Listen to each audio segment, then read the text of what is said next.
नमस्कार बंधुरा, आमी सञ्चिता। केमन आछेन आपनारा सबाई? आशा करछि आपनारा प्रत्येके भीषण भालो आछेन। आज आमी एकटी बाटार रेसिपि आपनादेर संगे शेयर करछि। एटी हच्छे बाँधाकपि बाटा। गरम भातेर संगे यदि एरकम बाँधाकपि बाटा तैरी करे नेওয়া যায় ताहले एक थाला भात निमेषेई शेष करे देওয়া যায়। এই বাঁধাকপি বাটা খেতে ভীষণই সুস্বাদু হয়। আমি তো খেতে ভীষণই পছন্দ করি। আমার মতো আপনারা কে কে আছেন যারা বাঁধাকপি বাটা খেতে ভালোবাসেন? তো আসুন দেখে নিন আজকের এই বাঁধাকপি বাটার রেসিপিটি।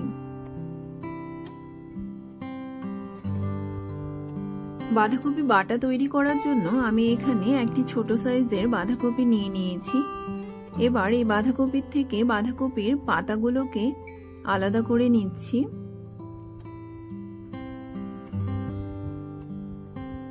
আমার এই বাটা তৈরি করতে যতটা পাতার প্রয়োজন ততটা পাতাই আমি খুলে নিচ্ছি। আপনারা আপনাদের পরিমাণ মতো পাতা ব্যবহার করবেন।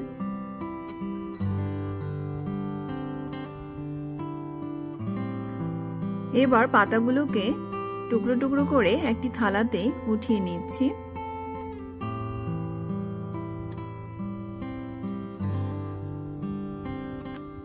পাতাতে যে শক্ত ডাঁটা থাকে আপনারা চাইলে এই অংশটিকে ফেলেও দিতে পারেন। আমি এখানে সবকিছুকেই ব্যবহার করছি, শুধু সামান্য কালো অংশগুলোকে ফেলে দিচ্ছি।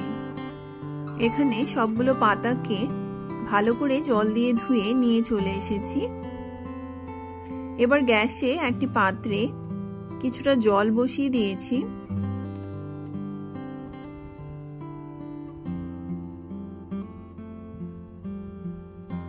এবার এই জলের মধ্যে দিয়ে দিয়েছি সামান্য লবণ।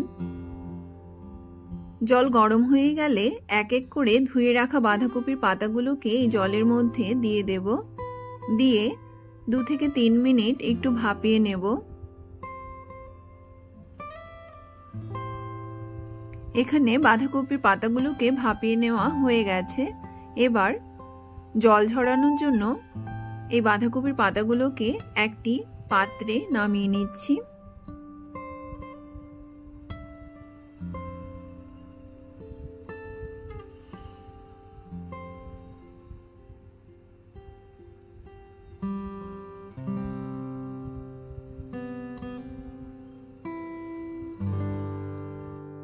এবার এর থেকে যে গরম জল বেরিয়েছে এই গরম জলটিকে ফেলে দিতে হবে আর বাঁধাকপির পাতাগুলোকে ঠান্ডা করে নিতে হবে। এখানে যতক্ষণ এই বাঁধাকপির পাতাগুলো ঠান্ডা হচ্ছে আমি ওইদিকে এই বাটা তৈরি করার জন্য রসুন আর কাঁচা লঙ্কা লাগবে সেগুলোকে রেডি করে নিচ্ছি। এখানে আমি একটি গোটা রসুনের থেকে 7 থেকে 8 কোয়া রসুন ছুলে নিচ্ছি।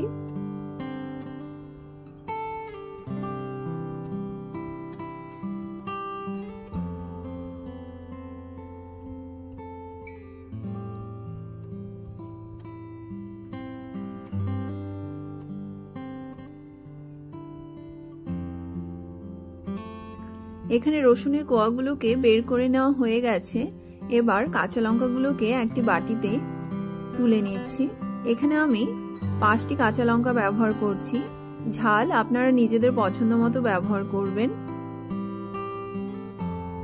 এবার একটি মিক্সিং জারে কিছুটা বাঁধাকপি দিয়ে দিয়েছি।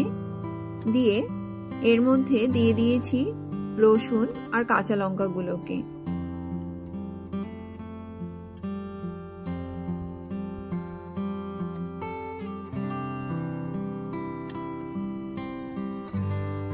এবার একটি মিহি পেস্ট তৈরি করে নেব।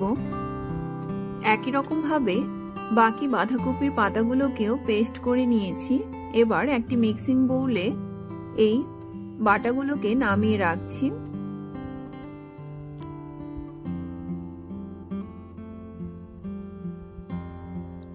এখানে সবগুলো বাঁধাকপির পাতা বেটে নেওয়া হয়ে গেছে।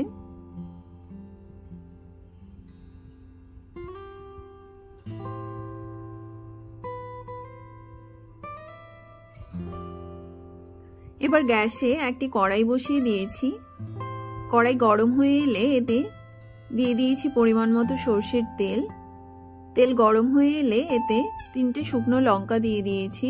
শুকনো লঙ্কাগুলোকে প্রথমে লাল করে ভেজে নিচ্ছি। শুকনো লঙ্কাগুলো ভাজা হয়ে গেলে এতে কিছুটা কালো জিরে দিয়ে দেব। দিয়ে সবকিছুকে আবারও সুন্দরভাবে ভেজে নিয়ে বেটে রাখা বাঁধাকপির পাতাগুলোকে এতে ঢেলে দিয়েছি।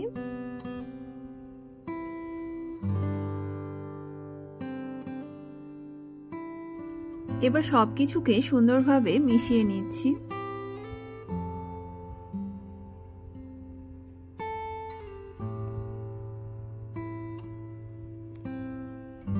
সবকিছু সুন্দরভাবে মিশিয়ে নেওয়া হয়ে গেলে এতে দিয়ে দিয়েছি পরিমাণ মতো লবণ, দিয়েছি হাফ চামচ হলুদ গুঁড়ো আর সামান্য চিনি দিয়ে আবারও সবকিছুকে ভালো করে মিশিয়ে নিচ্ছি।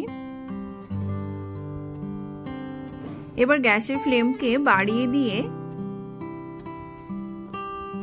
4 থেকে 5 মিনিট একই রকম ভাবে ভেজে নিলেই বাটা একদম তৈরি হয়ে যাবে। এখানে দেখতেই পাচ্ছেন বাটা প্রায় হয়ে এসেছে। এখানে বাটা কড়াইয়ের গায়ের থেকে ছেড়ে আসছে, মানে বাটা একদম তৈরি হয়ে গেছে। এখানে বাটা তৈরি হয়ে গেছে, আমি গ্যাসের ফ্লেমকে অফ করে দিয়েছি। এবার এই বাটাকে একটি সার্ভিং বোলে সার্ভ করে নিচ্ছি। আপনাদের যদি এই বাঁধাকপি বাটার রেসিপিটি ভালো লেগে থাকে তাহলে আপনারা একবার বাড়িতে এইভাবে ট্রাই করবেন। এটি গরম ভাতের সঙ্গে অসাধারণ হয় খেতে। আমার চ্যানেলটি যদি আপনাদের ভালো লেগে থাকে তাহলে আমার চ্যানেলটিকে সাবস্ক্রাইব, লাইক, কমেন্ট এবং শেয়ার করতে ভুলবেন না যেন। দেখা হবে আবারও কোনো নতুন রেসিপির সঙ্গে। ভালো থাকবেন, সুস্থ থাকবেন। ধন্যবাদ।